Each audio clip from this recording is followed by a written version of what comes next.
দেখেছেন বাংলাদেশে কোনো এক হিন্দুদের ছেলে, নামটা আমি জানি না, সেই ছেলেটা ইসলামকে কুর্তি করেছে, কোনো কথা বলেছে, কি বলেছে সেটাও আমি দেখিনি, খালি মোবাইলে কার রাতে যেতে যেতে দেখলাম মুসলমানরা তাকে উল্টো টাঙ্গিয়ে আগুন ধরিয়ে দিয়েছে, পুড়িয়ে মেরে দিয়েছে। যদি জিজ্ঞেস করেন এটা মারাত্মক অপরাধ করেছে। যদি বলেন ইসলামকে গালি দিয়েছে, ইসলামকে গালি এরা তো দূরের কথা, যারা বাংলাদেশের মুসলমান আছেন, আমার ভারতের মুমিন ভাই আছেন, দিনী ভাই যারা আমার বক্তব্য বাংলাদেশে শুনেন, দেশ বিদেশের, অনুরোধ করে বলছি কালকে আমার এই জলসাটা ছুটবে গোটা পৃথিবীতে, শুনে যান। তাহলে তোমরা নবীজি সাল্লাল্লাহু আলাইহি সাল্লামের বিজয়ের হাদিসগুলো পড়ে নাও। যেদিনে নবীজি মক্কা বিজয় করেছেন সেই দিনে সাহাবীরা তলোয়ার নিয়ে দাঁড়িয়ে গেছে। আজকে আমরা বদলা লব। আম্মার ইবনে ইয়াসিনের মায়ের দু পায়ে উট বেঁধে দুদিকে তাড়িয়ে দিয়েছে কাফেররা, আখ ফারার মতো ফারা গেছে। হযরতে উসমানে গনি রাদিয়াল্লাহু তাআলা আনহুকে 40 দিন হাত পা বেঁধে গরম বালুতে ফেলে রেখেছে, পানি দেয়নি। হযরতে উমর ফারুক রাদিয়াল্লাহু তাআলা আনহুকে ফজরের নামাজে ভুজালি মারা হয়েছে। সাইয়েদনা বেলাল হাবশী রাদিয়াল্লাহু তাআলা আনহু কোমরে দড়ি বেঁধে উটের পেছনে বাঁধা হয়েছে, ছেঁচুড়ে ছেঁচুড়ে গেছে। নবীজি কোরআন পড়ছেন কাবা ঘরের ভেতরে, বেঈমানরা বাইরে তাবলীগ করছে, কি বলে জানেন? ওয়াকালাল্লাযীনা কাফারু লা তাসমাউ লিহাযাল কুরআন ওয়ালগাউ ফীহি লাআল্লাকুম তাগলিবুন। হে মানুষেরা শোনো, নবী যে কোরআন আবৃত্তি করে সে কোরআন তোমরা শ্রবণ করো না, হাততালি মারবে আর কানেতে আঙুল দেবে, আপনার চোখ দিয়ে পানি আসবে। কেউ যদি হজ করতে না যেয়ে থাকেন, হজ করতে গেলে একবার মনে করে দেখুন, ওই তায়েফের ময়দান এখনো সাক্ষী দেবে তায়েফের পাথরগুলো, যে পাথর নবীজির রক্তে লাল হয়েছে। ওই তায়েফের মাটি হযরতে মা আয়েশা সিদ্দিকা রাদিয়াল্লাহু তাআলা আনহা নবীজিকে বলছেন, ইয়া রাসূলুল্লাহ 23টা বছরের মধ্যে আপনি কবে সবথেকে বেশি কষ্ট পেয়েছেন? নবীজি চোখের পানি ফেলিয়ে বলছে তায়েফের ময়দানে। আবার বললেন, ইয়া রাসূলুল্লাহ 23টা বছরের মধ্যে আপনার জীবনে সবথেকে বেশি কষ্ট কে দিয়েছে? নবীজি বললেন তায়েফের ময়দানে। জিবরিল আমিন বললেন, ইয়া রাসূলুল্লাহ আপনি যদি বলেন আমি একটা পর মারবো পৃথিবীটা 7 বার ধ্বংস হবে। নবীজি বললেন, এদের নসল এরা কোনদিন আমার কাছে ঈমান আনয়ন করবে, জোরে বলুন সুবহানাল্লাহ। নবীজি ক্ষমা করলেন যে নবীজিকে রক্তাক্ত করেছে তায়েফের মানুষ। নবীজি বললেন, আমার 23 বছরের জীবনীতে আমি যেদিনে সব থেকে বেশি কষ্ট পেয়েছি আমাকে তায়েফের মাটিতে যেদিনে রক্তাক্ত করা হয়েছে। নবীজি বললেন, আমি ক্ষমা করে দিয়েছি আয়েশা, তারা আমার প্রতি একদিন ঈমান আনবে। আল্লাহর কসম তারা ঈমান এনেছে নবীজির ব্যবহারে, জোরে বলুন সুবহানাল্লাহ। যে লোকটা আমার নবীজিকে গালি দিল সে একটা মানুষ, তাকে তোমরা নবীজির কথা না ভেবে তাকে আগুন দিয়ে জ্বালিয়ে দিলে। শুধু তাই নয়, আমি এক্ষুনি শোনালাম, কোন মানুষ যদি কোন মানুষকে হত্যা করে, আল্লাহ কোরআনে বলেছে গোটা পৃথিবীর মানুষকে হত্যা করলো, হয়তো এই গালি দেওয়ার বদৌলতে আল্লাহ তাকে ঈমান দান করতে পারতেন। এরকম হয়েছে না হয়নি? আপনারা জানেন। হে বাংলাদেশের মানুষ শুনে রেখে দাও, আমি যাইনি, আমার বক্তব্য শোনো।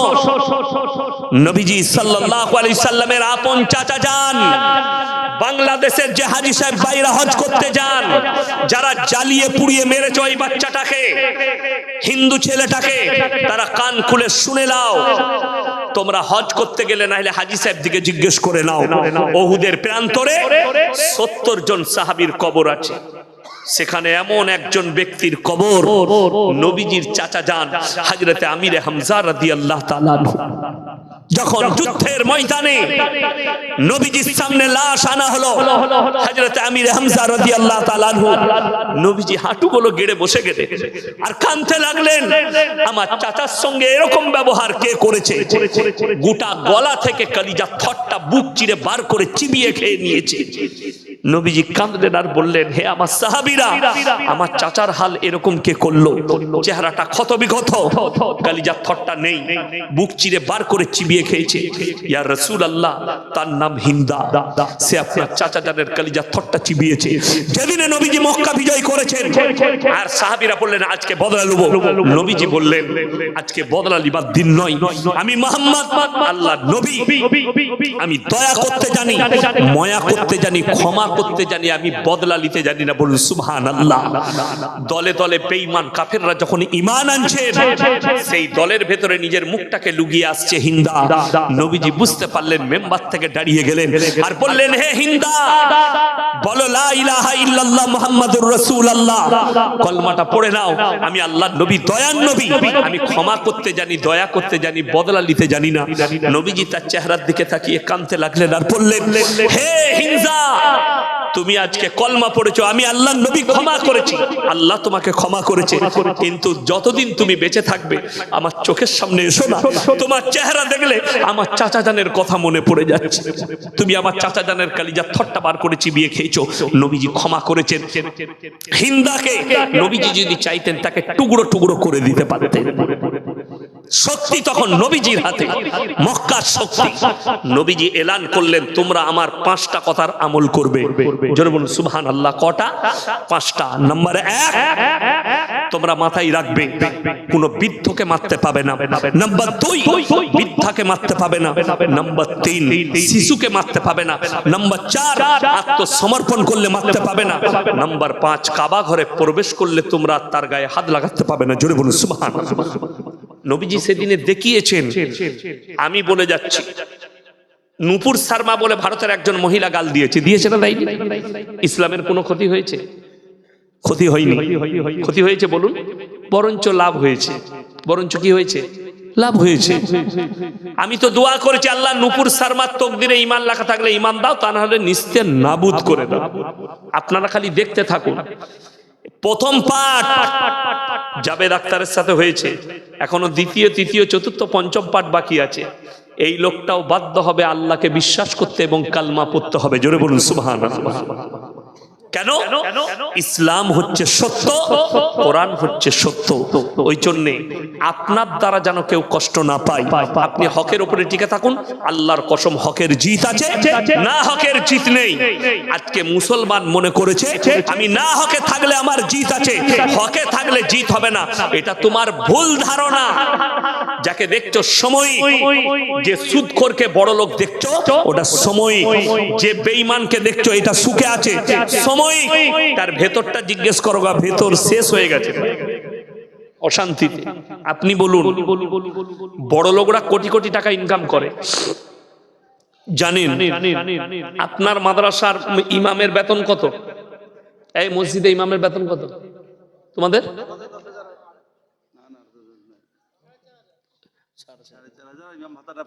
ইমাম ভাতাটা পায় আর 4,500। নামাজ হবে না, 100% নামাজ হবে না। যা পারবে করো, আমার যা পারলে করে লাও। যদি তোমার মুক্তি থাকে ফতোয়া নিয়ে আসবে। আমি বলে যাচ্ছি নামাজ হবে না। যাই হোক, 4,500 বেতন আমাদের মৌলবীদের সব থেকে কম বেতন সমাজে। কিন্তু জানেন, এই যে সাদা জামা গেটআপ দেখছেন, এই যে গেটআপ, এই যে গেটআপ, এটা কিন্তু আল্লাহর কসম টাকার লয়, ইখলাসের। কিসের বললাম? ইখলাসের। যদি বলেন হাদিস শুনান, নবীজির হাদিস, যারা আল্লাহর রাস্তায় দিনের পথে থাকবে আল্লাহ মৃত্যুকাল পর্যন্ত ইজ্জতের রুজি দান করবেন। জোরে বলুন সুবহানাল্লাহ। আমরা ডাক্তারের বাড়িতে যাই, মাস্টারের বাড়িতে যাই, তো ডাক্তারের বাড়িতে গেলে ডাক্তার দস্তরখান বিছাই না মৌলবি? ডাক্তার, হুজুর হাতটা ধুই দিই, হুজুর রুটিটা দিই, হুজুর মাংস তুলে দিই, আল্লাহর কৃপা শুকর আদায় করি। সকালবেলায় মাস্টারের বাড়িতে ইমামের পালা, মাস্টারকে চাটা বুইয়ে নেই, ইমামকে দিতে হবে, ঠিক কিনা? কথা বলে, ভাতটা বুইয়ে দিতে হবে। জোরে বলুন সুবহানাল্লাহ। রাসূলের হাদিস সত্য। আপনি দিনের পথে থাকেন, আল্লাহর রাস্তায় থাকেন, আল্লাহ আপনাকে মৃত্যুকাল পর্যন্ত ইজ্জতের রুজি দিবেন। আমরা আলেমরা তো ওই জন্য, লটারির টিকিট হারাম না হালাল? প্রত্যেক দিন টোটো চালিয়ে 1,000 টাকা ইনকাম করছে, হারাম করে 500 টাকা লটারি কাটে। লটারি যদি হালাল হতো আমরা মৌলবীরা তো রোজ একটা করে কাটতাম। যেদিনে 1 কোটি লেগে যাবে তুই মসজিদ বুঝে লিখে আমি ঘর চললাম। কথা বুঝতে পারেননি? হারাম বলি তো আমরা কাটতে পারি না, এটার উপরই সন্তুষ্ট প্রকাশ করি, তোমার জানা নাই। তাইলে মুসল্লিদিকে বলতাম ফজরের নামাজ পড়ি বিসমিল্লাহ বলে সূরা ইয়াসিন পড়ে একটা চালিয়ে দিবি, এক ঘর 1 কোটি। হারাম বলি তো আমরা নাই, হারাম বলি তো আমরা মৌলবীরা সুদ খাই না, তোমার জানা নাই। যদি সুদটা হালাল হতো তো মৌলবীর জন্যও হালাল হতো না? হতো না? হালাল হতো। লটারিটা হালাল হলে তো মৌলবীর জন্যও হতো, মদটা হালাল হলে তো মৌলবীর জন্যও হতো। যখন এদের জন্য হারামটা আমি মুসলমান, আমার জন্য কি করে হালাল হতে পারে? শুনেলে রাসূল সাল্লাল্লাহু আলাইহি সাল্লামের হাদিস, কিয়ামতের পূর্বে রাতের বেলায় মানুষ শুবে, সকাল বেলায় চেহারাটা বাঁদর না হলে শুয়োরের মতো হয়ে উঠবে, খিনজিরের মতো। নবীজি সাহাবীরা কাঁদলেন, ইয়া রাসূলুল্লাহ তারা কি পাপ করবে যে এরকম হবে? নবীজি বললেন, তারা যতগুলো দুনিয়ার পাপ থাকবে হালাল মনে করে করতে শুরু করবে। সুদখোর জানে হারাম, সুদ খাচ্ছে, কিয়ামতের পূর্বে সেই সুদখোরদের চেহারাটা দুনিয়াতেই শুয়োরের মতো হবে, না হলে বাঁদরের মতো। রাতের বেলায় শুবে, সকালে উঠে আয়না দেখবে শুয়োরের মতো হয়ে গেছে। কিয়ামতের আলামত এটা, মাথায় রাখবেন। সবাই হারাম জিনিস থেকে বাঁচবো, জোরে বলুন ইনশাআল্লাহ। দাজ্জাল আসার সময় হলে মানুষ বুঝতে পারবে যখন হারাম জিনিসকে হালাল করে নিয়েছে। মুসলমান, আপনি হারামকে হালাল করে নিচ্ছেন, হারামকে হালালকে হারাম আর হারামকে হালাল করে নিচ্ছেন, কি করে হতে পারে? আপনি জানেন না যে হালাল হলে মৌলবীরা আগে ইউজ করত? বিয়ে শাদীতে গান বাজনা করলে পণ লেবার হলে গরিব মৌলবীরা আগে নিত, কেন লেই না? এটাও ভাবতে হবে। এই মৌলবী গরিবের ছেলে, মাদ্রাসায় আমরা কাদিকে দিই, খেতে পাই না, মানুষ করতে পারছে না, বাপকে জ্বলাচ্ছে, মাকে জ্বলাচ্ছে, ভাতের হাঁড়িতে ঢেলা মারছে বলে মালসাই দিয়ে ওরা বুঝেলে। ঠিক বললাম না ভুল বললাম? এই বাচ্চাগুলোকে দেন। এই গরিবের বাচ্চা, যে বেচারা ভিক্ষা করে খায়, মাদ্রাসায় দিয়েছে, আলেম হাফেজ হয়েছে, সে যখন আলেম হাফেজ হয়ে মসজিদে 10,000 বেতন পাচ্ছে, সে তো দাবি করতে পারে আমি যখন 10,000 টাকা ইনকাম করি, আমাকে একটা ভালো অ্যাপাচি বাইক লাগবে, 5 ঘড়ি সোনা লাগবে, 10 লাখ টাকা লাগবে। মৌলবীরা করতে পারে না। আমার যখন বিয়ে হয়, আমার শ্বশুর ঈদের সময় আমার গিন্নিকে জিজ্ঞেস করেছে জামাইয়ের কমিটা ছিল লাগে, জিজ্ঞেস করবে আমার নিজের ফুপা। আমি বললাম তোমার বাপকে জিজ্ঞেস করো ওদের গাঁয়ের লোকের কত লাগবে, বর্ধমান থেকে ধরিয়ে দেবো, টেনে নিতে বলবে। আমার বাপের নাই, আমি ছিঁড়া পড়ে ঈদগায় যাব। কিন্তু এখন আপনি ঈদগায় কাকে দেখতে, কিরকম দেখতে পাবেন? জাঙ্গিয়াটা শ্বশুরের, লুঙ্গিটা শ্বশুরের, গেঞ্জিটা শ্বশুরের, আতরটা শ্বশুরের, জামাটা শ্বশুরের, তোয়ালিটা শ্বশুরের। তোর কি বলে? খালি ন্যাংটো মানুষটা আমি, বাকি আর কিচ্ছু নাই, শ্বশুরের।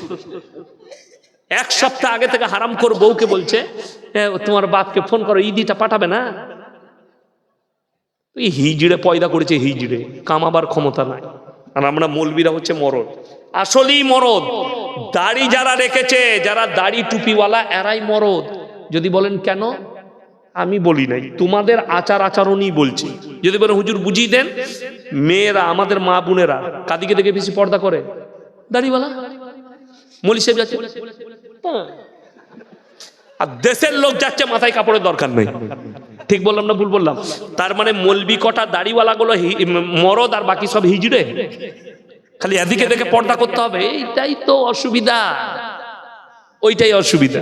বেলডাঙ্গা বাজারে চা খাচ্ছে, ইয়াসিন সাহেব লা, আমি বললাম হ্যাঁ লা, খালি আমাকে দেখে লুকো, বাকি সব খোলা থাক, বাকি মরদরা দেখুক তোমাকে। দুঃখ ওইটাই মায়েরা, পর পুরুষের কাছ থেকে তোমাকে পর্দা করতে হবে, যে কোনো পুরুষ হোক, দাড়ি চাচা দাড়িওয়ালা। এই মুসলমান কত নিকৃষ্ট দেখুন, ইনি পাগড়ি পরেছেন, পাগড়ির ওপরে জ্যাকেট, রুমাল। আচ্ছা দেখতে খারাপ লাগছে না ভালো লাগছে? ভালো লাগছে মাশাআল্লাহ। আমার পাশে ইনি বসে আছেন মাশাআল্লাহ, আর আমি জানি না আমাকে কেমন লাগছে, তোমরা জানো। ইনি বলছেন মাশাআল্লাহ। যাই হোক, একটা বাংলাদেশের ছেলে আমাকে ফোন করে বলছে হুজুর ছেলেদের সোনা পড়তে নাই কেন? আমি বললাম হারাম। বলে দলিল দেন। আমি 2টো হাদিসের দলিল পাঠিয়ে দিলাম তাকে, চ্যাপ্টার তুলে। সে বলছে ও দলিল মানবো না, আমি কি লাগবে? বলছে আমাকে বুঝতে হবে। আমি তুমি এক কাজ করো, আমরা বিয়ে হয়েছে? বলে হ্যাঁ। আমরা তোমার বউ কানের পড়ে? বলে হ্যাঁ। আমরা তুই কাল থেকে দুটো কানের পড়বি। আমি তোর বউ নাকের পড়ে? বলে হ্যাঁ। তুই কাল থেকে একটা নাকের পড়বি। হাতের দুটো বালা তোর বউ পড়ে? তো বলে হ্যাঁ। আমি তুই পড়বি। গলায় একটা হার পড়বি, দিয়ে দেখবি তুই কোনটা তোর বউ কোনটা ধরা যাবে না, তোরা দুজনেই কনফিউজ হয়ে যাবি। তাকে বললাম বুখারী শরীফের হাদিসে আছে, কোন পুরুষ যদি নারীর মতো রূপ ধারণ করে আল্লাহ তার দিকে তাকিয়ে দেখবেন না। তাদেরকে বলা হবে তোমরা নারীর রূপ ধারণ করে দেখাও, তারা বলবে অক্ষম, আল্লাহ তাদেরকে জাহান্নামে নিক্ষেপ করবে।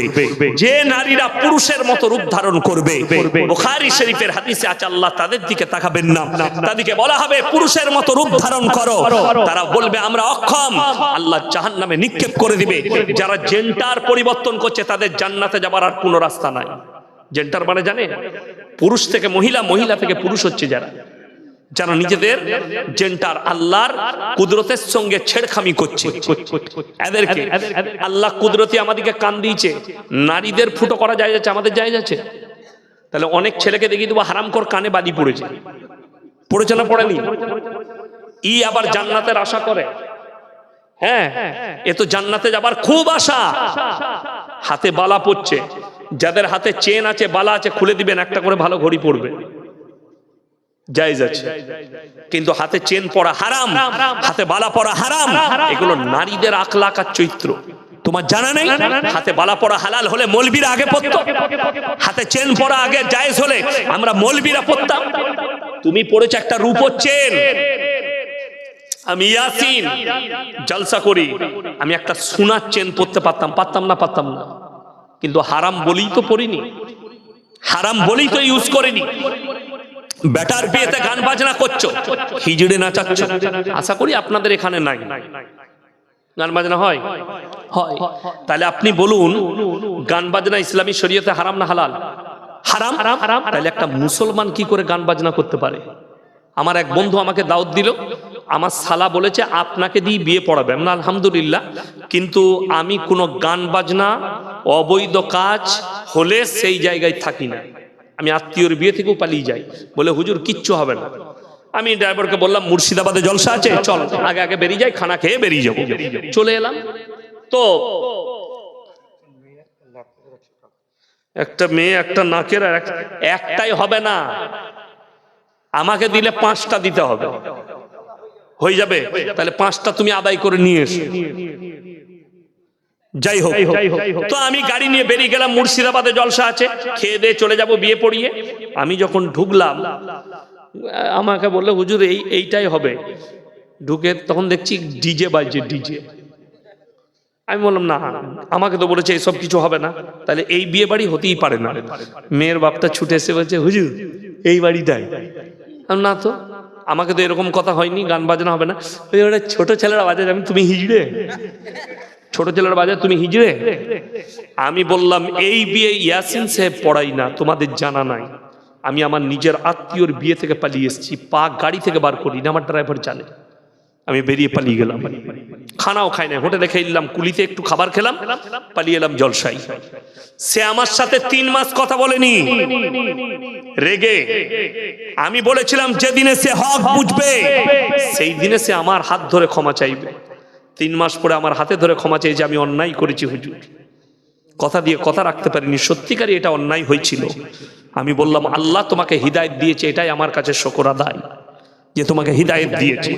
আমি শর্ত রেখে দিই, আমি আমার ছাত্রের বিয়ে পড়াতে মসজিদের ভেতরে বিয়ে পড়াবো।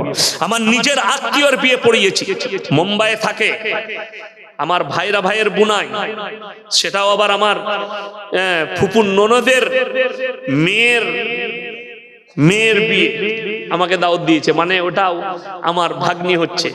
আমি বললাম মসজিদের ভেতরে নিকাহ হবে, বিয়ে পড়েছি মসজিদের ভেতরে নিকাহ। আমি বললাম মুম্বাই থেকে খেজুর এনেছিল, আমি ছড়িয়ে দাও, চারিদিকে ছিটি দিলে মসজিদের ভেতরে। একটা বয়স্ক চাচা বলছে ইয়া আবার নতুন ডিজাইনের বিয়ে কবে থেকে আপনারা স্টার্ট করলেন? আমি বললাম চাচা তোমার সব পেকে গেছে, তুমি পাকোনি। বলছে কেন? আমি বললাম এইটাই সুন্নত তরিকা। বলছে খেজুর ছিটানোটা? আমরা হ্যাঁ এইটাই। ছোঁয়ারা ছিটিয়ে দেওয়া এটাই সুন্নাত। আলেমদিকে জিজ্ঞেস করুন, নবীজি সাল্লাল্লাহু আলাইহি সাল্লামের জামানায়, সাহাবীদের জামানায়, তাবিঈনদের জামানায়, তাবে তাবিঈনদের জামানায় মসজিদের ভেতরে নিকাহ হয়েছে, যার কারণে কোনো রকমের পাপ হয়নি। আজকে নিকাহটাকে টেনে প্যান্ডেলে নিয়ে গেছে, এক হারামখোর এই কোণ থেকে, এক হারামখোর ওই কোণ থেকে, একজন বলছে কলমটা ধরো, যে হারামখোর ভিডিও করছে। কোথা থেকে পেলে? অনেকজন বলবে, হুজুর আপনারও তো জলসা ভিডিও হচ্ছে, ইমানদারির সঙ্গে বলুন, বিয়ের ভিডিওটা ইসলাম প্রচার হবে না? প্রচার হবে না? হবে। বিয়েতে ভিডিও করলে ওটার দ্বারা ইসলাম প্রচার হবে? আর এই জলসাটা শোনার পরে ইসলাম প্রচার হবে না? হবে না? হবে। কেন হবে বলে দিই। আমি এই গতকালকে একটা দোকানে চা খেলাম, হিন্দু ভাইয়ের দোকান। সে বলে, স্যার আপনার জলসা আমি সব সময় শুনি, সব সময় আপনার, এই দেখেন মোবাইল খুলে দেখালে বলে আপনার ছাড়া কারণ নাই, আমি কোনো গান ফান শুনি না, শুধু আপনার বক্তব্য শুনি, রাতের বেলায় ঘুম আসে। তাহলে আল্লাহ যদি তাকে কবুল করে নেয়, এতে ফায়দা আছে না নাই? ফায়দা আছে। একটা অমুসলিম ভাইয়ের কাছে ইসলামের দাওয়াত পৌঁছাচ্ছে এটার দ্বারা, কিন্তু তোমার ভিডিওর দ্বারা কার কাছে দাওয়াত পৌঁছাচ্ছে? এই যে আর এক হারামখোরের উৎপত্তি।